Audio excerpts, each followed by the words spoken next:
आप सभी को कोटि कोटि प्रणाम। हर हर महादेव। शिव पुराण है मुक्ति का धाम। जय हो पार्वती शिव भगवान। आइए आज का अध्याय शुरू करते हैं देरी ना करते हुए।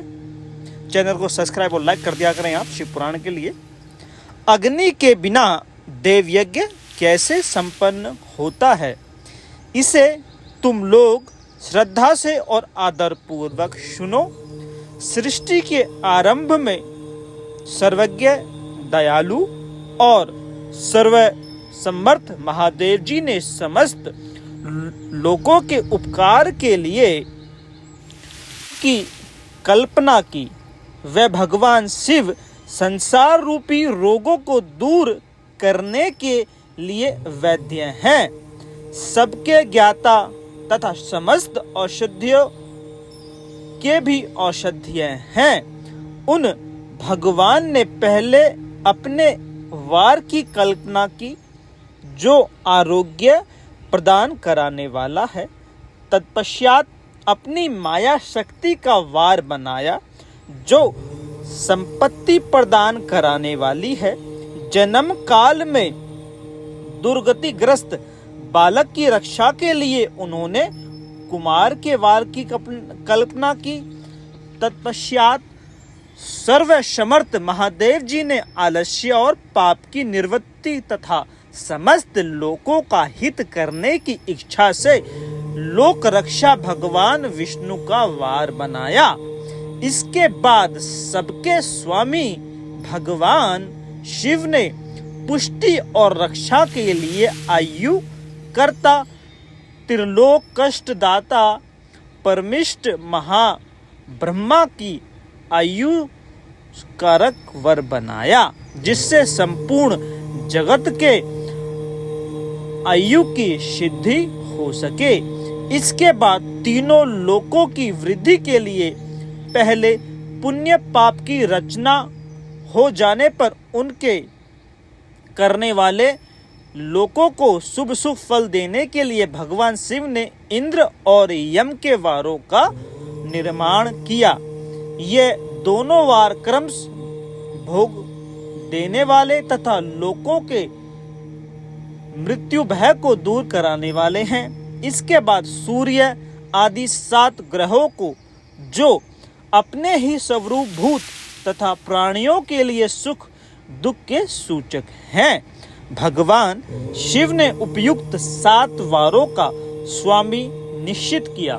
वे सब के सब ग्रह नक्षत्र ज्योतिर्मय मंडल में प्रतिष्ठित हैं। शिव के वार या दिन के स्वामी सूर्य हैं। शक्ति संबंधी वार के स्वामी सोम हैं। कुमार संबंधी दिन के अधिपति मंगल हैं। विष्णुवार के स्वामी बुध हैं। ब्रह्मा जी के वार के अधिपति बृहस्पति हैं। इंद्र वार के स्वामी शुक्र हैं और यम वार के स्वामी शनिश्चर हैं। अपने अपने वारों में की हुई इन देवताओं की पूजा उनके अपने अपने फल को देने वाली होती है। सूर्य आरोग्य और चंद्रमा संपत्ति के दाता हैं। मंगल व्याधियों का निवारण करते हैं। बुध पुष्टि देते हैं। बृहस्पति आयु की वृद्धि करते हैं। शुक्र भोग देते हैं और शनिश्वर मृत्यु का निवारण करते हैं। ये 7 वारों के क्रमश फल बताए गए हैं जो उन देवताओं के प्रीति से प्राप्त होते हैं। अन्य देवताओं की भी पूजा का फल देने वाले भगवान शिव ही हैं।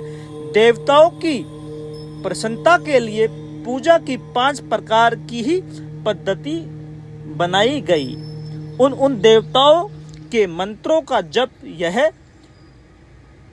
पहला प्रकार है। उनके लिए होम करना दूसरा, दान करना तीसरा तथा तप करना चौथा प्रकार है। किस वेदी पर, प्रतिमा में, अग्नि में तथा ब्राह्मणों के शरीर में आराध्य देवताओं की भावना करके 16 उपचारों से उनकी पूजा या आराधना करना 5वां प्रकार है। इनमें पूजा के उत्तरोत्तर आधार श्रेष्ठ हैं।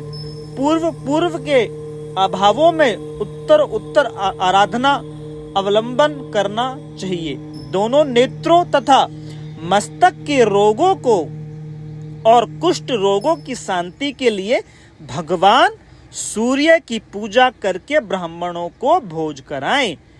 दोनों नेत्रों तथा मस्तक के रोगों और कुष्ठ रोग की शांति के लिए भगवान सूर्य की पूजा करके ब्राह्मणों को भोज कराएं। पदंतर एक दिन, एक मास, एक वर्ष तक अथवा 3 वर्ष तक लगातार ऐसा साधन करना चाहिए। इससे यदि प्रबल प्रारब्ध निर्माण हो जाए तो रोग एवं जरा आदि रोगों का नाश हो जाता है। इष्ट देव के नाम मंत्रों का जप आदि साधनवार आदि के अनुसार फल देता है। रविवार को सूर्य देव के लिए, अन्य देवताओं के लिए तथा ब्राह्मणों के लिए विशिष्ट वस्तु अर्पण करें। यह साधन विशिष्ट फल देने वाला होता है तथा इसके द्वारा विशेष रूप से पापों की शांति होती है। सोमवार को विद्वान पुरुष संपत्ति की प्राप्ति के लिए लक्ष्मी आदि की पूजा करे तथा सब ब्राह्मणों को घृत पक अन्न का भोजन कराए। मंगलवार को रोगों की शांति के लिए काली आदि की पूजा करे तथा उड़द, मूंग एवं अरहर की दाल आदि से युक्त अन्य ब्राह्मणों को भोजन कराए। बुधवार को विद्वान पुरुष दधि युक्त अन्न से भगवान विष्णु का पूजन करे। ऐसा करने से सदा पुत्र, मित्र और कल्पत्र आदि की पुष्टि होती है। जो दीर्घ आयु होने की इच्छा रखता है वह गुरुवार को देवताओं की पुष्टि के लिए वस्त्र, यज्ञोपवीत तथा घृत मिश्रित खीर से यजन पूजन करे। भगवान की प्राप्ति के लिए शुक्रवार को ध्यान में बैठकर देवताओं का पूजन करे और ब्राह्मणों की तृप्ति के लिए अन्न का दान करे। इसी प्रकार स्त्रियों की प्रसन्नता के लिए सुंदर वस्त्र आदि का विधान करे। शनेश्वर अप मृत्यु का निवारण करने वाले हैं। उस दिन बुद्धिमान पुरुष रुद्र आदि की पूजा करे। तिल के होम से, दान से देवताओं को संतुष्ट करके ब्राह्मणों को तिल मिश्रित अन्य भोजन कराए। जो इस तरह देवताओं की पूजा करेगा वह आरोग्य आदि फल का भागी होगा।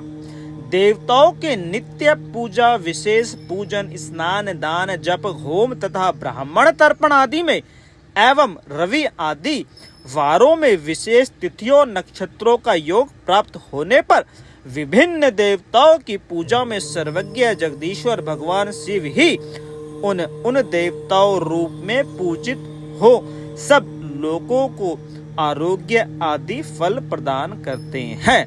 देश, काल, पात्र, द्रव्य, श्रद्धा एवं लोक के अनुसार उनके तारतम्य क्रम का ध्यान रखते हुए महादेव जी आराधना करने वाले लोगों को आरोग्य आदि फल देते हैं। शुभ मंगल कर्म के आरंभ में और अशुभ के अंत में तथा जन्म नक्षत्र के आने पर गृहस्थ पुरुष अपने घर में आरोग्य आदि की समृद्धि के लिए सूर्य आदि ग्रहों का पूजन करे। इससे सिद्धि है कि देवताओं का यजन संपूर्ण अभिष्ट वस्तुओं को देने वाला है।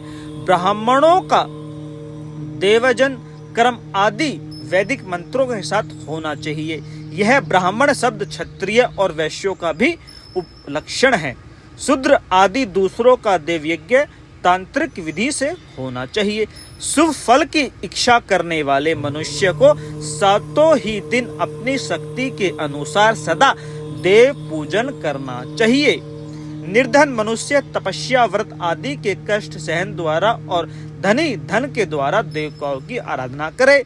वह बार बार श्रद्धा पूर्वक इस तरह के कर्म का अनुष्ठान करता है और बार बार पुण्य कर्मों में नाना प्रकार के फल भोगकर पुण्य इस पृथ्वी पर जन्म ग्रहण करता है।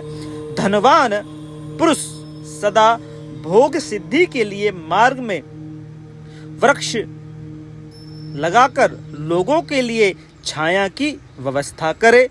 जलाशय, कुआं, बावरी और पोखर बनवाए।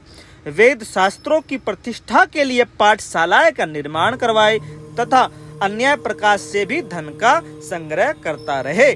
धन को यह सब कार्य सदा ही करते रहने चाहिए। यह धनी का नियम और उसको सदाचार में अपनाना चाहिए। समय अनुसार पुण्य कर्मों के परिपक्व से अंतकरण शुद्धि होने पर ज्ञान की सिद्धि हो जाती है।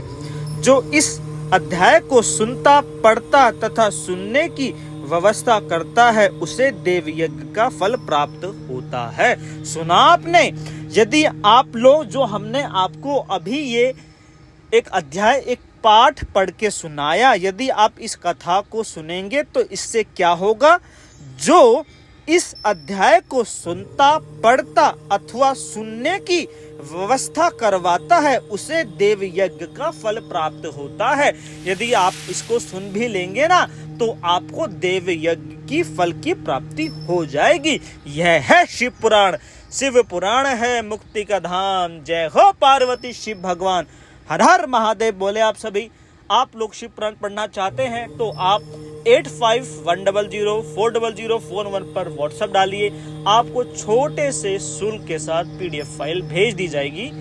आप पढ़िए और आनंद में रहिए। अपने सनातन धर्म को उच्च शिखर पर ले जाइए। आप सभी को कोटि कोटि वंदन। इस चैनल को सब्सक्राइब और लाइक कर दिया करें। आने वाली वीडियो के बारे में बता देते हैं वो किस विषय पर होगी। देश, काल, पात्र और दान आदि का विचार, इसके विषय में आने वाली वीडियो होगी। सब्सक्राइब, शेयर, लाइक करें। हर हर महादेव।